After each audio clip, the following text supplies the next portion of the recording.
তার আগে মারা যায়, সে যেন আমার কবর।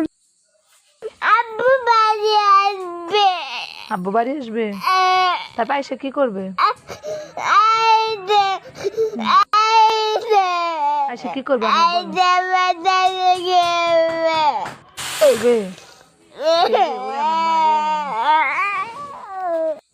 আসসালামু আলাইকুম।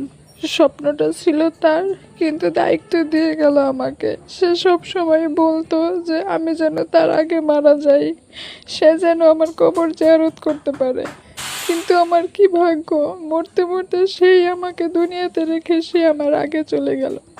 আমি তার কবর ঠিকই জিয়ারত করতে পারি না, কিন্তু আমি তার কবর জিয়ারত করার জন্য প্রত্যেকটা বার মানুষ ভাড়া করে নিয়ে যাই। ভাড়া বলতে একজন হুজুরকে আমি নিয়ে যাই, তাকে ভাড়া হিসাবে কিছু টাকা দিই, সে আমার স্বামীর কবর জিয়ারত করে দিয়ে আসে, আমার সন্তানকে সাথে করে।